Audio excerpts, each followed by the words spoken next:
O anarquismo e suas diversas formas e experimentações dão uma luz de que é possível ter uma outra forma de viver, uma outra forma mais harmônica, mais ecológica, enfim, mais coletiva. É a maneira de mostrar que é possível, sim, a gente se reunir, a gente se juntar e nós fazemos por nós.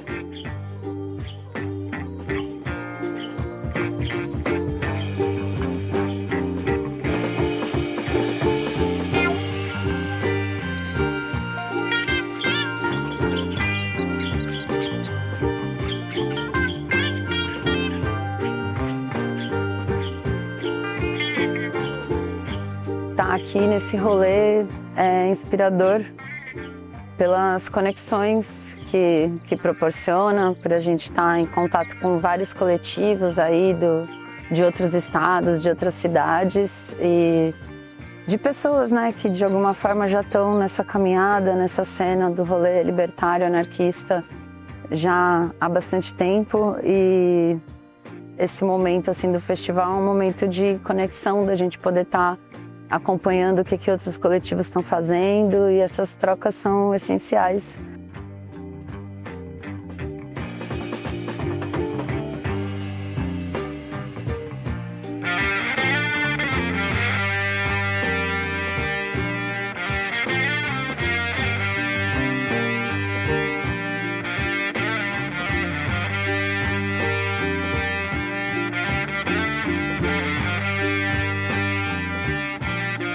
Muito interessante do evento, toda vez que a gente vem, é a preocupação de estar incluindo novas pessoas, de estar acolhendo as pessoas da melhor forma possível. E além disso, o próprio fato da gente estar encontrando com outros coletivos e a possibilidade da gente estar trabalhando em conjunto, conspirando junto, planejando novas ações, novas atividades. A gente não sabe tudo, a gente aprende muito com outras pessoas que às vezes traz pensamentos novos, traz assim outros saberes, né?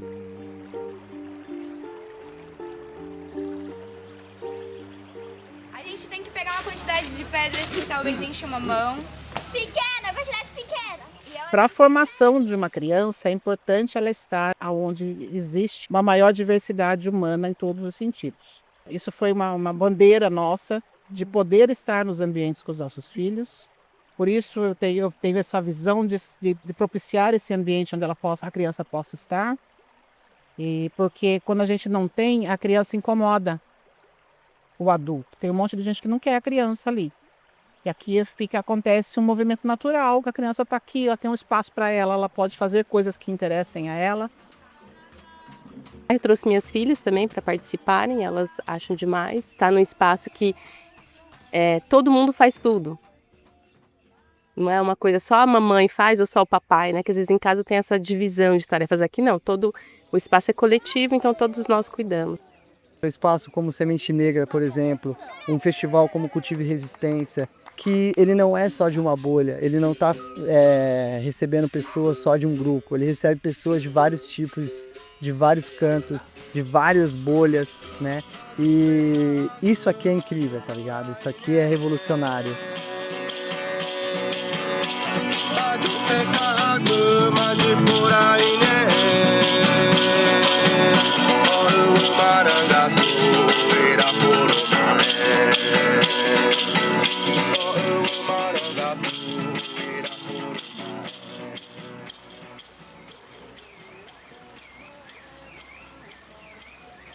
Sou da etnia Tupi-Guarani. A gente vem de uma longa caminhada. A aldeia mãe onde nós nascemos, todo foi na aldeia do Bananal. Mas algum tempo atrás a gente migrou do Bananal para a aldeia do Piaçaguera. E lá são várias repartições, né? Tem a aldeia em Amandu, tem a aldeia do Piaçaguera, né? Tem várias comunidades ali, onde nós estamos ali na aldeia Tapirema, que é uma parte da comunidade, né?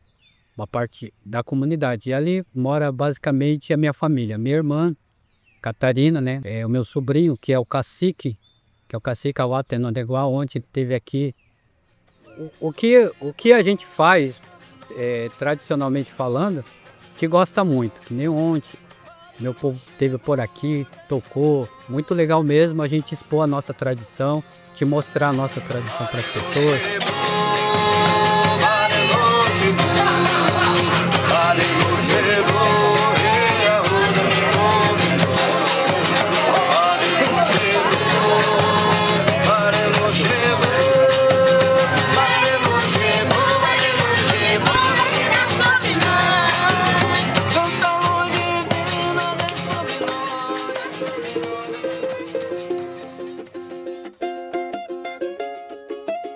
Eu parto sempre, quando eu vou fazer alguma ação, de uma escuta do nosso entorno, onde a gente estiver. Eu estou fazendo a escuta de escola também, quando fomos fazer as ações em Araçoiaba, foi o que estruturou as primeiras ações lá. E é muito forte você ouvir.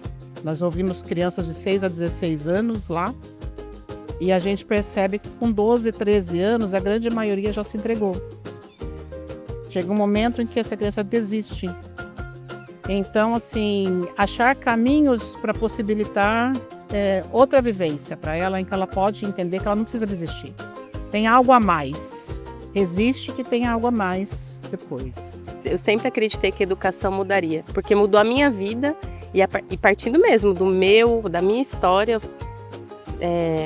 vim da periferia, participei de um cursinho popular, porque eu não tive só a geografia, história, matemática, eu tive vivências de vida. A gente foi para assentamentos do MST, talvez por isso que eu estou fazendo letras, né? Faço parte de um cursinho popular aqui na cidade de Peruíbe, que há 7 anos a gente tem um cursinho preparatório para ETEC, porque eu acredito que a periferia, ocupando esses espaços, o céu é o limite, sabe? Vou botar fogo nesse engenho, meu pai, aonde o negro apanhou. Canta aí, negro nagô, canta aí, negro nagô, dança aí, negro nagô, dança aí, negro nagô, canta aí, negro nagô, canta aí, negro nagô, dança aí, negro nagô, dança aí, negro nagô. Negro nagô, eu vou pegar minha viola. Eu sou uma negra cantadora. O negro canta, deita e rola. É na senzala. Para mim, a comunicação é uma das palavras mais importantes que existe, tá ligado? Eu acho que a gente pode ter um espaço, a gente pode estar no território, a gente pode estar servindo, fazendo qualquer coisa. Se a gente não tiver uma comunicação, se a gente não tiver um diálogo que atinja, que chegue na maior parte da população, a gente não vai conseguir comunicar, a gente não vai conseguir conversar. Eu vou entender a comunicação como um mecanismo de chegar, não às massas, mas de chegar às vezes a uma comunidade, de chegar. Então a comunicação para mim ela está presente, né, em tudo, e aí diversos modais de comunicação, diversas formas, que seja um lambe, um grafite, um risco. Mas aqui é uma forma de falar, aqui é uma forma de se expressar. Isso aqui que você está tocando, tem várias músicas que tem temas da Palestina. Então você não precisa chegar e falar, olha, aqui, Palestina, mas você pode ir lá e tocar e passar a sua mensagem. E além da mensagem maior de antissistema, que a gente tem que também passar a nossa mensagem, tipo, caralho, mano, eu sou uma pessoa muito triste porque eu só trabalho. Olha só, você também compartilha desse sentimento? Vamos dançar junto, olha que legal. Alzamiento de nuestro tiempo es violento. Alzamiento, somos hijas de nuestro tiempo. Alzamiento colectivo es violento. Locas, mariconas biónicas. Locas, mariconas e biónicas. Eu acho que o meio libertário trabalha pessimamente a comunicação. A comunicação interna, a comunicação externa, a comunicação com o outro. E nós ficamos muito refém do que é a comunicação midiática, ou a comunicação utilizada dentro do capitalismo. Porque é o tempo inteiro em detrimento de algo, né? Então a gente está sendo atacado e às vezes a gente fica só criando resposta, em vez de criar a nossa própria forma de comunicação, que pode estar ligada à educação, está ligada à formação. Quando a gente começou no movimento, a gente tinha uma vontade muito grande de não contribuir com a exploração animal. E, mano, quando a gente se deparou com um movimento que não estava conversando com a periferia, que não estava dialogando, né, na comunicação, não estava dialogando nos produtos que vendia, não estava dialogando na estratégia que utilizava, a gente pensou, pô, isso aqui não está conversando com a nossa gente, não está conversando com os nossos. Então, o que a gente faz? A gente não tinha muito o que fazer no momento, a gente criou, né, a página para mostrar que era possível, que você conseguia, ali dentro da sua região, do seu território, pegando busão, trampando, sem ter condição financeira, ali poder pensar e escolher o que você quer para você. Cria a página com esse intuito e ela deslancha, né? Ela tem um boom porque estava faltando um pouco dessa perspectiva dentro do movimento, né? E a gente acredita muito que a libertação animal é fundamental. Não dá para a gente criar um mundo e falar em evolução sem considerar as outras espécies, tá ligado? E aí você poder, seja com uma página, seja com perfil, falar sobre isso de uma forma popular, acessível, pô, cara, pra gente é muito gratificante, assim, é realmente um privilégio isso. Não é sem crueldade, é cruelty free. Não é apto para veganos, é vegan friendly, sabe? Tipo, e aí são selos que normalmente vêm um aumento de preço naquele produto, né? E aí é isso, né? Eles escondem essa escolha que fica entre você ser uma pessoa boa, que gasta mais dinheiro comprando produto que tem o selo de sem crueldade, ou você ser uma pessoa horrível e escolhe economizar o seu dinheiro comprando o produto. E, assim, num país que tem 33 milhões de pessoas passando fome, quem que pode fazer essa escolha? O que por muito tempo foi produzido, criado como alternativo, o capitalismo também foi se apropriando e transformando isso em produto. Então, a alternativa passou a ser também produtos vendidos pelo capitalismo, serviços e também todo um mercado do terceiro setor das ONGs e tudo mais, né? O que eu penso hoje em dia é como que a gente pode viver a nossa vida de uma forma mais autêntica possível no mundo que a gente vive. Como que eu, na minha vida, incorporo os valores que eu aprendi dentro, por exemplo, do movimento punk, dentro do anarquismo, que é a forma como eu educo a minha filha, é a forma como eu me relaciono com as pessoas, é a forma como eu me relaciono com o meu trabalho, como eu estabeleço relações de troca, de criação, sem querer mandar nem ser mandado. A minha vida como também um construir de uma nova forma de vida, de outras formas de vida no futuro.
Seria um movimento de estrangeiros. Pelo contrário, os estrangeiros é que aprendiam aqui conosco, com raras exceções. Edgar Allan Poe, Correio Paulistano, 30 de dezembro de 1958. primeiro são emblemáticos. Então essa história mesmo de que o movimento aqui é totalmente criado por estrangeiros, não bate quando você vai ver as pessoas. Mas isso daí, por exemplo, é o Edgar Lenroy, que é um brasileiro falando. Eu vou pedir pro João ler uma parte agora, do Mota Assunção, que ele é português. O que ele vai falar sobre essa mesma questão? A gente, do NELCA, a gente organiza a Biblioteca Calaudegueri, no Guarujá, que é um centro de documentação anarquista, onde a gente procura reunir o máximo de documento possível sobre a história do anarquismo no Brasil, que é uma história completamente apagada, que é uma forma da gente manter a memória viva da nossa história, mas também de pensar um pouco o futuro. A partir dessa nossa história, a gente imaginar formas de resistência para a atualidade também, né? A gente está participando mais uma vez do Cultive a Resistência, e a gente vai estar falando dessa vez sobre a história do anarquismo em Santos, que é uma história regional, que é completamente esquecida, apagada, né? As sedes dos sindicatos na época foram fechadas, foram destruídas, as bibliotecas, os militantes foram presos, alguns torturados, deportados. Então a gente acha muito interessante a gente estar resgatando essa história, que é uma história local, de resistência, pouco conhecida, e que tem vários nuances que dialogam com a atualidade que a gente vive. A gente, na Baixada Santista, a gente tem o coletivo da Marcha da Maconha, e a Baixada Santista é uma região com 9 cidades, né? Uma região metropolitana que inclui 9 cidades, inclusive Peruíbe, que é onde está sendo aqui o festival. E para a gente é importante essa conexão dentro da Baixada, dentro do estado de São Paulo e com outros locais, porque a Marcha da Maconha é um movimento autônomo que se organiza em várias cidades do país, e em cada cidade ela é autônoma na sua forma de organização, mas a gente, na Baixada Santista, desde o início do coletivo, a gente mantém princípios libertários, anarquistas, feministas. Então, para a gente é essencial poder estar aqui nesse ambiente com a galera do punk, do anarquismo, podendo dialogar várias formas de luta e trocar experiências, e também trazer a galera para esse debate, né, que a maconha está sendo legalizada hoje no Brasil, a gente está vivendo esse processo, e aí é importante a gente se apropriar desse debate para definir que forma de legalização que a gente quer. E aí, adiantando, né, que a gente vai falar, não é só para fumar que nós marchamos, a gente marcha pelo fim da guerra às drogas, pelo fim das mortes, do encarceramento em massa da população preta, e acho que tem tudo a ver com todos os princípios que a gente está conversando aqui nesses 3 dias, né? Que é da liberdade, da autonomia, do cuidado e das trocas.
E uma coisa que a gente vê que é importante é pensar como a gente amplia isso, né? Porque ter pequenos enclaves, pequenas casas, pequenos sítios ou pequenos lugares ilhados, liberados dessa lógica do capital, do trabalho, do horário do expediente, do consumo.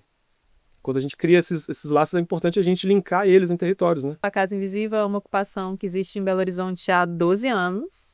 Que se divide entre moradia e centro social, mas eu sinto, e até pela minha própria aproximação da casa, assim, que é um espaço de quem tá perdido e quem tá justamente se questionando como é que faz Essa coisa de, eu quero fazer alguma coisa diferente, mas eu não sei nem onde encontrar gente para fazer isso comigo. Hoje eu tô bem, só não quero ter que falar. Hoje eu sei lá, só quero me aproveitar.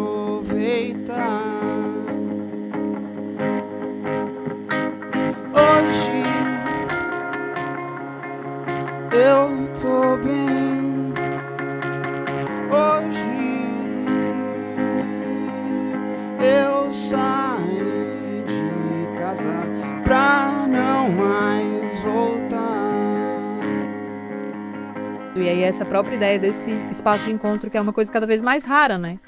Essa coisa da gentrificação também tem a ver com isso. Quando a gente vê o movimento de gentrificação, é sempre uma ideia de lugares que são muito fechados e você pode ficar vendo a cidade de cima.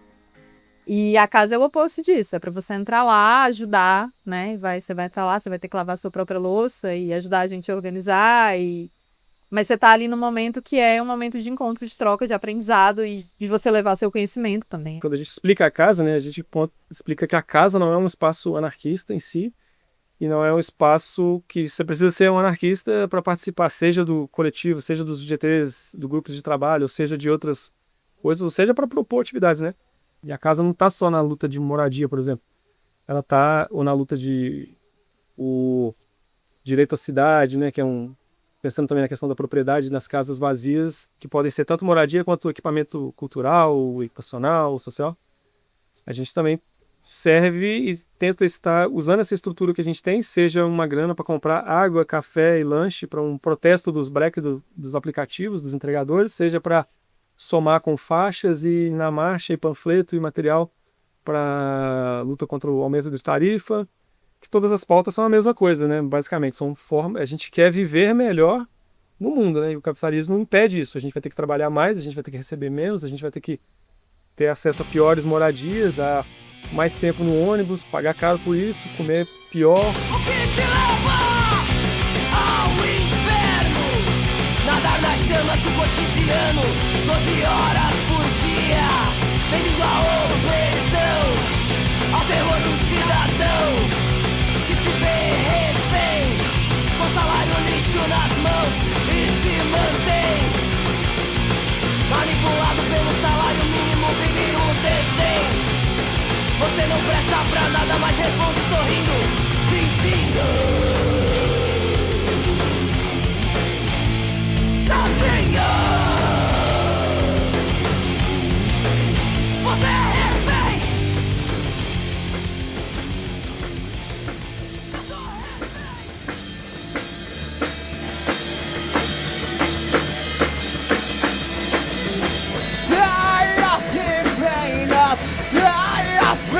So strong!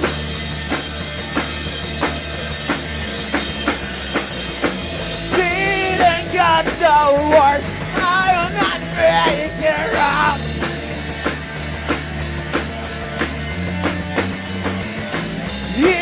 Isolated, complicated feel.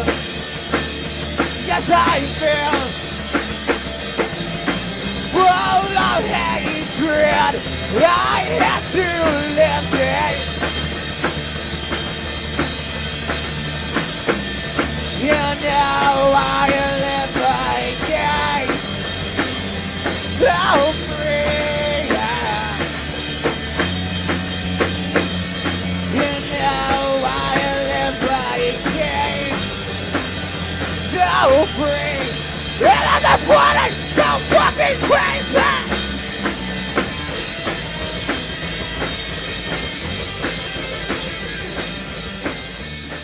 Na atualidade, a gente tem várias possibilidades de atuação do anarquismo, né? E diferentes realidades, né? Em prol das mulheres, das comunidades negras, quilombolas, indígenas. Eu acho que a gente tem um campo muito fértil para trabalhar aí. E também no nosso dia a dia, difundindo as práticas, as ideias libertárias de diversas maneiras. Estou envolvida com alguns coletivos, né? Com o coletivo Nós Mulheres Criativas, que é um coletivo de mulheres pretas, com o coletivo do Cine Curta Comunidade, que é um coletivo que tem a proposta de levar curtas e filmes nacionais para espaços públicos. Então a gente faz exibição em escolas, a gente faz exibição quando tem encontro de economia solidária, em praças públicas também nós fazemos, né? Sempre gratuito, com o intuito de criar público e levar, né, a informação, cultura para todo mundo, né? Participo também do coletivo Nós, do Museu da Pessoa, aqui em Peruíbe. A gente está, inclusive, com uma proposta aqui no festival, no Festival Cultivo e Resistência, onde a gente está juntando histórias de vida, né? Para entender quais são essas histórias que se entrecruzam aqui no festival, né? Esses 3 dias. Cada pessoa é um núcleo, é um museu vivo. E salvaguardar essas memórias é uma maneira de você fazer com que essas histórias elas não morram nunca. Elas vão estar sempre aqui, essas pessoas vão estar sempre. Esse é um espaço onde a gente inventa formas de viver melhor. E a ideia é também perguntar para quem chega nesse espaço o que elas entendem como viver melhor. Eu tenho aprendido demais. Tem coisas que assim eu nem imaginava que eram possíveis, e cada vez que eu converso com alguém novo que eu conheço aqui, me traz uma nova visão, sabe? De mundo e interpessoal, assim. A partir do contato com as pessoas, a gente vai tocando e vai aprendendo. E aí, com o tempo, vão se criando novas culturas, outras culturas. Até a frase que a gente coloca, não importa onde você mora, importa como você pensa, ela é mais uma autoestima periférica, né, do que, de fato, isso não importa ou aquilo importa, sabe? É tipo, se você quiser, você tiver um mínimo de discernimento ali, não importa onde você tá, não importa o seu CEP, você consegue fazer alguma coisa.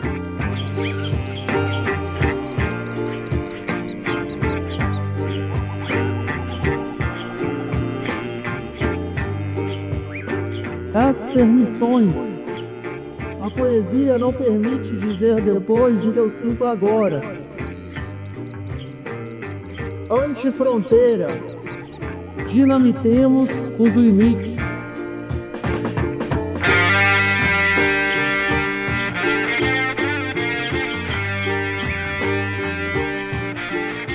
Apoio mútuo. Ações coletivas destroem fascismos cotidianos.